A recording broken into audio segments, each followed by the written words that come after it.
แต่แปะคอนี่เลยไหมโตโอ้เข้าส่วนลิ้นกูขนาดเหรอการระบายความร้อนเนาะวิธีการช่วยเหลือเนาะ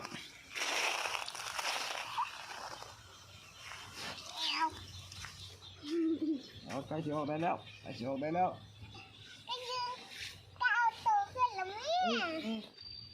ที่มากมานั่นแม่โตที่มากมาลูกพอไหมมีอย่างระบาดนี่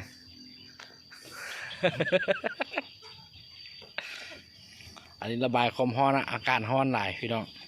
โอ้อันนั้นแม่นี่สวยแม่ครับหลังจากที่เสร็จภารกิจตอนแรกเนาะเป็นการเทเลยเนาะการเทเสาจ้องพี่น้องเลยเลยเนาะเทเสาพี่น้องเสาจ้องฝากกำแพงเขาเนาะพี่น้องเนาะ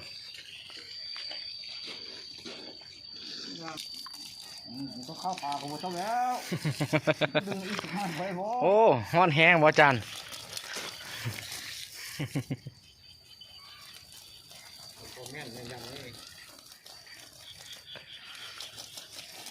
อาการฮ้อนหลายพี่น้องเดี๋ยวพี่น้องเนาะเดี๋ยวเป็นการที่กำแพงพี่น้องที่เสาจ้องเนาะหลังจากเลิกมันจะคิดต้นแรงพี่น้องเลยจานย้อนเท่าฮ้อนแห้งคนว่าเนาะ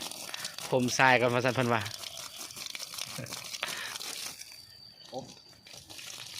ดูดเชื้อโรคเดี๋ยวเนาะบรรยากาศ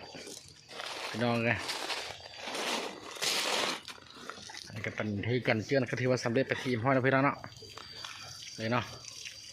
กันเจือนลงป่าพี่น้องทั้งเสาทั้งเรือพี่น้องเนาะ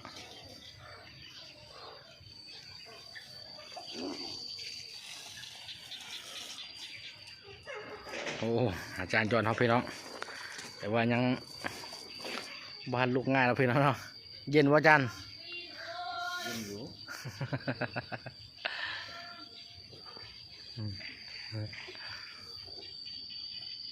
มันทรายมันเทียบมันนึงแบบปะให้มันถึงแดดที่ดูดได้ป่ะเนี่ยดูดไล่มันบอกไล่เส้นไล่ลมอันนี้เป็นวิธีการนะก็วิธีอันพวกทางกายบำบัดไปในตัวเลยนะได้ผลบ่แนวนี่ได้ผลแน่นอนลดความดันแล้วก็สมองกระปี้กระเป๋าบอทุกท่านเอาขึ้นไปแม่มาน้อยเห็นก็จะเคล็ดน้ำมาสั้นๆเนาะอ้นจะติดเตียงไหลของนายมันชอบได้เงินเดือนมาคอดตะคูได้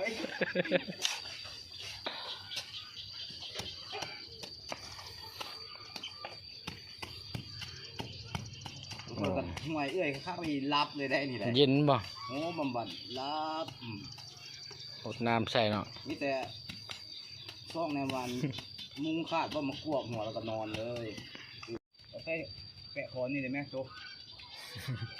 โอ้เข้าส่วนลิ้นกูขนาดเหรอการระบายความร้อนเนาะแม่นาวจะได้ผลบ่นั่นนี่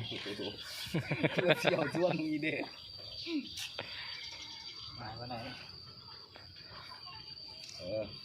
เอาตบๆจากบ้านนะโอ้โตปาดคอเลยตัวนี้โอเคหายแต่ฝนตกเนาะมื้อนี้เนาะเมื่อคืนนี้เนาะเอาอากาศยามแรงพี่น้องไงเนาะการหยอกกันเนาะพี่น้องเนาะเลยพี่น้องหน้างานทำมื้อนี้เนาะคอกเป็ดคอกไก่พี่น้องไงเนาะลายอิลีพี่น้องไง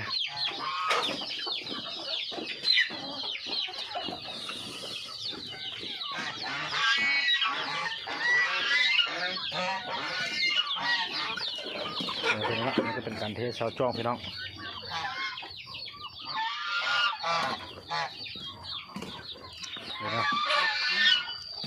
ต้นบ่าอยู่ประมาณ4 ต้นพี่น้องเนาะเสาเขาจะเทใส่ลักษณะเลยพี่น้องเนาะ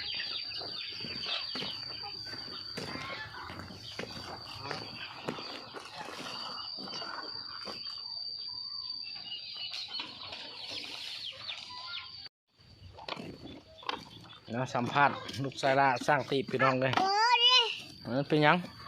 โอ้ดิ มันเป็นหยังเนาะมันออกวะเฮ้ตัวไปมางมันบ่แม่นบ่เนี่ยลูกชายละพี่น้องเลยเนาะมานำคือเก่าเนาะแต่ว่างานในงานนั้นเนาะพี่น้องเนาะ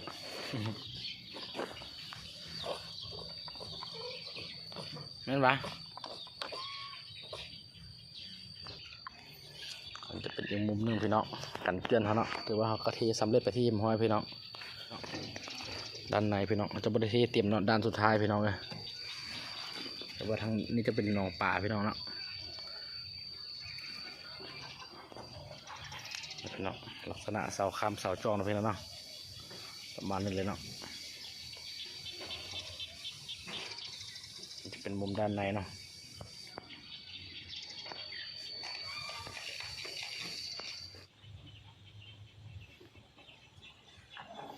นี่เลยเนาะผู้ซอยจุดคำพี่น้องเลย ผลงานโบเฮ็ดเวียกเนาะถึกเป็นการลงโทษวาจารย์ พี่แม่ชอบพี่มาเมื่อกี้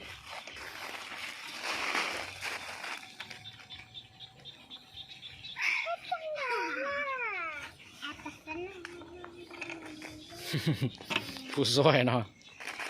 นั่นเราเจียวเน่า นี่นมเหม็นมาก ลุงเล่ออกบ่ได้วะหันละโบเฮ็ดเวียกอะไรเฮ็ดจังซี่ละให้เพิ่นรู้ละ เพิ่นนอนอยู่นี่ด้วย เออ เฮ็ดจังไดเฮ็ดจังไดก็ไปนอนน้ำบูปลาสีฟ้า ไปไม่ช่วยลืมเอาเสื้อเพิ่นมาดิ เสื้อแดง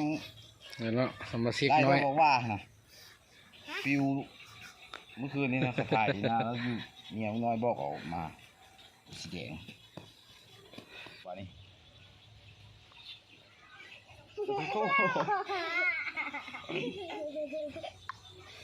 วิธีการช่วยเหลือเนาะ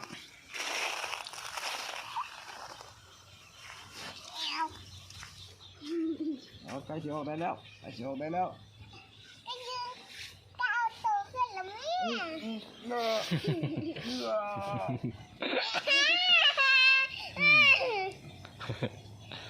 สำนี้พอแล้วพอละให้พ่ออยู่นี่ ออกได้แล้วบ่บัดนี้ ให้พ่ออยู่นี่